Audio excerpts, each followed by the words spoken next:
نقاب پوش نے تنویر سے مخاطب ہو کر کہا۔ اس وقت کیپٹن شکیل کو احساس ہوا کہ تنویر بھی ہوش میں آ چکا ہے۔ اس نے چونک کر تنویر کی طرف دیکھا تو تنویر خاموشی سے اٹھ کر کھڑا ہو گیا۔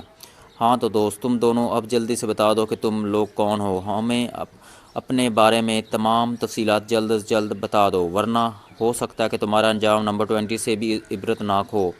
نقاب پوش کی آواز میں نرمی اور سختی کا عجیب سا امتزاج تھا۔ ایسا محسوس ہوتا تھا جیسے کوئی بھیڑیا پیار کی باتیں کر رہا ہو۔ کیا تفصیل چاہتے ہو؟ کیپٹن شکیل نے اطمینان سے جواب دیتے ہوئے جواب دیا، کیونکہ اب وہ کافی سنبھل چکا تھا۔ اپنے متعلق تفصیل بتاؤ۔ اپنے متعلق ہر تفصیل، نقاب پوش کی کرخت آواز گونجی۔ میرا نام شکیل ہے اور میں ایک تجارتی فرم میں ملازم ہوں، کیپٹن شکیل نے اپنا تعارف کراتے ہوئے کہا۔ لیکن تم مائیکل کے پیچھے کیوں لگے تھے؟ نقاب پوش نے سخت لہجے میں کہا۔ مائیکل؟ کون مائیکل؟ میں کسی مائیکل کو نہیں جانتا اور نہ ہی کسی آدمی کے پیچھے لگا ہوں، کیپٹن شکیل نے سخت لہجے میں جواب دیتے ہوئے کہا۔ تم نے ہوٹل سے باہر آ کر ایک آدمی کو فون کیا تھا اور پھر جب وہ آدمی ہوٹل کے ہال میں داخل ہوا تو تم نے اسے اشارے سے بتلایا کہ مطلوبہ آدمی کون ہے، نقاب پوش نے تفصیل بتلاتے ہوئے کہا۔ جہاں تک فون کا تعلق ہے تو میں نے فون اپنے ملازم کو کیا تھا کھانے کی ہدایت دینے کے لیے، اور وہی کسی کو اشارے کرنے کی بات تو میں نہیں جانتا کہ تمہیں یہ غلط فہمی کیسے ہوگی کہ میں نے کسی کو اشارہ کیا تھا، کیپٹن شکیل نے جواب دیا۔ اس کا مطلب ہے کہ تم مجھے ڈاج دینے کی کوشش کر رہے ہو، نقاب پوش نے گرجتے ہوئے لہجے میں کہا۔ جیسا تم سمجھ لو، کیپٹن شکیل نے لاپرواہی سے جواب دیا۔ ہونا اچھا، یہ بتلاؤ یہ تمہارا ساتھی کون ہے اور کیا کرتا ہے؟ نقاب پوش نے تنویر کے متعلق پوچھتے ہوئے کہا۔ میں نہیں جانتا یہ کون ہے، وہیں ہوٹل میں ملاقات ہوئی تھی اور وہیں ختم ہو گئی، کیپٹن شکیل نے جواب دیا۔ ٹھیک ہے، تمہیں ابھی عبرت نہیں ہوئی؟ جب میں اپنے آدمی کا یہ اشر کر سکتا ہوں تو تمہارا اشر تو اس سے بھی زیادہ عبرتناک ہوگا۔ ابھی تم سب کچھ اپنی زبان سے بتلا دو گے، نقاب پوش نے کرخت لہجے میں کہا، اور پھر یکدم وہاں خاموشی سی چھا گئی جیسے چلتی ہوئی مشین رک گئی ہو۔ کیپٹن شکیل نے تنویر کی طرف دیکھا۔ دونوں کی آنکھوں میں الجھن کے تاثرات تھے کہ نہ جانے اب نقاب پوش ان کے ساتھ کیا سلوک کرے گا، مگر وہ دونوں چکنے تھے۔ تقریباً 5 منٹ اسی طرح خاموشی سے گزر گئے اور کچھ بھی نہ ہوا۔ یہ خاموشی اب ان کے اعصاب پر چھانے لگی تھی۔ کیپٹن شکیل نے تنویر کو آنکھ سے مخصوص اشارہ کیا جس کا مقصد یہ تھا کہ یہاں سے اب بھاگ جانے کی کوشش کرنی چاہیے، اور تنویر نے اس بات میں جواب دیا۔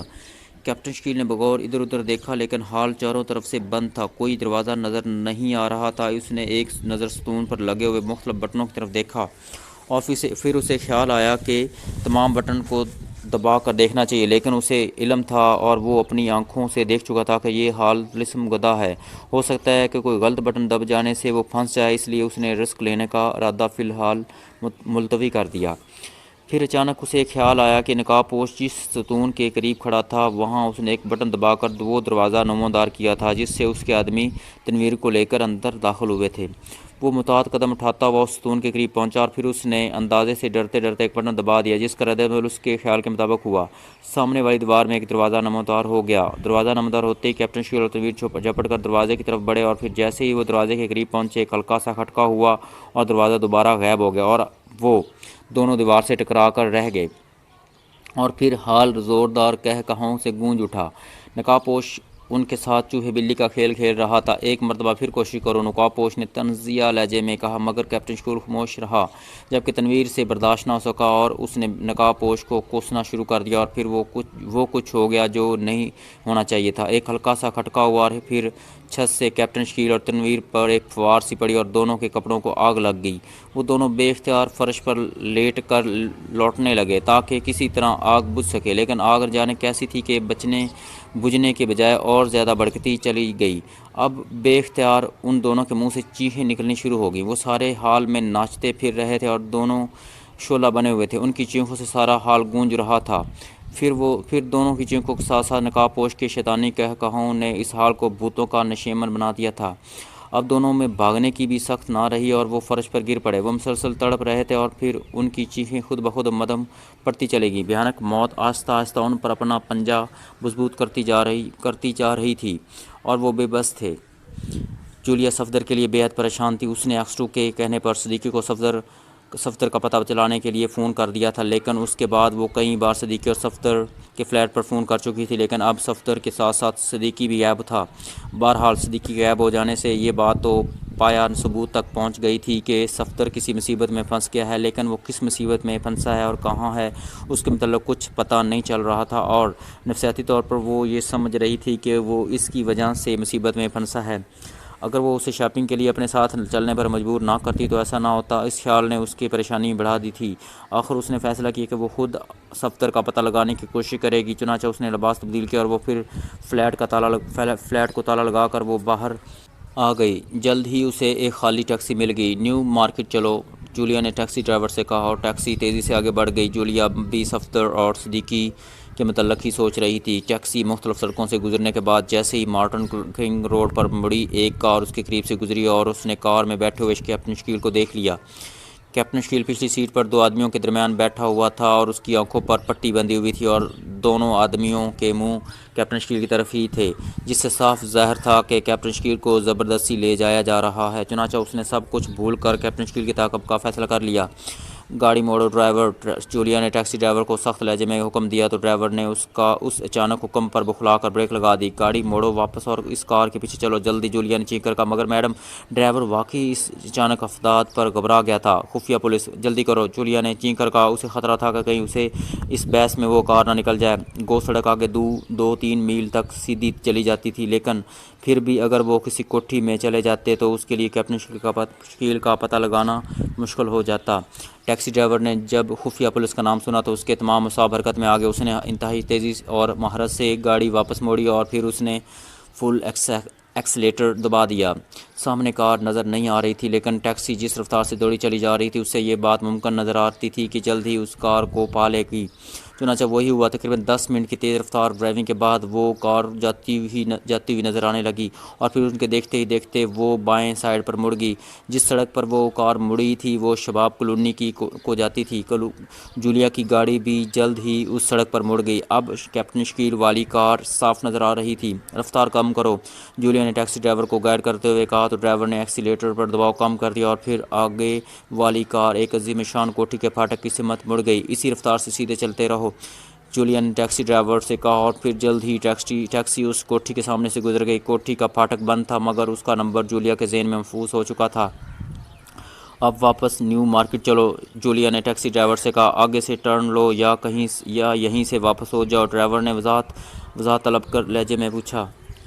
اگلے چوک سے مڑو، جولیا نے جھلا کر کہا تو ڈرائیور نے اس بات میں سر ہلا دیا اور پھر اگلے چوک سے مڑ کر اور مختلف سڑکیں کراس کرتی ہوئی ٹیکسی نیو مارکیٹ پہنچ گئی۔ ایک سائٹ پر جولیا نے ٹیکسی رکوائی اور میٹر کے مطابق کرایہ ادا کر کے اس نے کچھ ٹپ بھی دے دی۔ ٹیکسی ڈرائیور ٹپ لے کر خوش ہو گیا۔ شاید اسے کسی خفیہ پولیس کی عورت سے کرایہ کی بھی امید نہیں تھی، اور کہاں کرایہ کے ساتھ انعام بھی مل گیا تو اس نے دانت نکال دیے، مگر جولیا نے اس کے سرخ رنگ کے لتھڑے ہوئے دانتوں کی طرف دیکھنا بھی گوارا نہ کیا اور تیز قدم اٹھاتی ہوئی آگے بڑھ گئی۔ جلد ہی اسے نیو مارکیٹ کے درمیان ایک ریسٹورنٹ کے باہر پبلک فون بوتھ نظر آ گیا۔ بوتھ خالی تھا۔ اس نے اندر داخل ہو کر دروازہ بند کیا اور پھر سکہ ڈال کر اس نے ہک سے ریسیور اٹھایا اور X2 کے نمبر ڈائل کرنے شروع کر دیے۔ جلد ہی رابطہ مل گیا۔ Hello, Julia speaking. رابطہ ملتے جولیا نے مؤدبانہ لہجے میں کہا X2۔ دوسری طرف سے X2 کی مسپاٹ آواز سنائی دی۔ آواز اس کے کانوں سے ٹکرائی۔ چیف، میں صفدر کا پتہ کرنے کے لیے فلیٹ سے نکلی تھی کہ راستے میں نے ایک کار کو چیک کیا جس میں کیپٹن شکیل کو اغوا کر کے لے جایا جا رہا تھا۔ جولیا نے ایک ہی سانس میں پوری تفصیل بتلاتے ہوئے کہ اغوا کر کے کیپٹن X2 کے لہجے میں حیرت جھلک رہی تھی۔ جی ہاں، اس کی آنکھوں پر پٹی بندھی ہوئی تھی۔ جولیا نے جواب دیتے ہوئے کہا اوکے، رپورٹ مکمل کرو۔ X2 نے دوبارہ اسپاٹ لہجے میں حکم دیا۔ چیف، میں نے اس کا تعاقب کیا تو وہ کار شباب کالونی کی کوٹھی نمبر 314 میں چلی گئی۔ جولیا نے رپورٹ دیتے ہوئے کہا تم اب کہاں سے فون کر رہی ہو؟ دوسری طرف سے X2 نے پوچھا۔ میں نیو مارکیٹ کے ایک پبلک بوتھ سے فون کر رہی ہوں چیف۔ تعاقب کے بعد میں سیدھی نیو مارکیٹ آ گئی تھی۔ جولیا نے مؤدبانہ لہجے میں کہا اوکے، میں ابھی عمران کو کیپٹن شکیل کا پتہ کرنے کے لیے بھیجتا ہوں۔ صفدر یا صدیقی کا کوئی فون آیا ہے؟ X2 نے پوچھا۔ نہیں چیف، اس لیے تو تشویش ہوئی تو میں خود پتہ کرنے کے لیے نکل پڑی، جولیا نے جواب دیتے ہوئے کہا۔ اوکے، تم ان کے متعلق کچھ معلوم کرنے کی کوشش کرو اور اگر کوئی کلیو مل جائے تو مجھے فوراً فون کر دینا، X2 نے کہا۔ اوکے چیف، جولیا نے کہا اور پھر رابطہ ختم ہو گیا تو جولیا نے ریسیور ہک سے لٹکایا اور پھر وہ دروازہ کھول کر وہ بوتھ سے باہر نکل آئی۔ اس نے ایک لمحے کے لیے ادھر ادھر نظر دوڑائی اور پھر اس دکان کی طرف چل پڑی جہاں صفدر گم ہوا تھا۔ اس نے دکان میں داخل ہونے کی کوشش نہ کی اور سامنے سے گزرتی چلی گئی۔ دکان میں حسب دستور کافی زیادہ رش تھا۔ ایک لمحے کے لیے اسے خیال آیا کہ اندر جا کر پوچھ کرے، لیکن پھر اچانک اس کے ذہن میں ایک خیال آیا اور وہ سامنے سے ہو کر اس بلڈنگ کے ختم ہونے تک بڑھتی چلی گئی، اور پھر بلڈنگ کے اختتام پر ایک چھوٹی سی گلی کے اندر داخل ہو کر بلڈنگ کی پشت پر آ گئی، اور پھر اس کا اندازہ صحیح نکلا۔ یہ گلی کافی چوڑی تھی اور اس کے اندازے کے مطابق اس دکان کے عقب میں ایک چھوٹا سا دروازہ تھا، اور اس دروازے کے سامنے ایک سفید رنگ کی کار موجود تھی۔ اس نے ادھر ادھر دیکھا اور پھر سب سے پہلے احتیاطاً اس نے کار کا نمبر نوٹ کر لیا۔ نمبر ذہن نشین کر کے جولیا آگے بڑھی تو دکان کا عقبی دروازہ کھلا ہوا تھا۔ وہ خاموشی سے آگے بڑھتی چلی گئی، اور پھر جب وہ دروازے کے اندر داخل ہوئی تو یہ ایک لمبی لیکن قطعی تاریخ راہداری تھی۔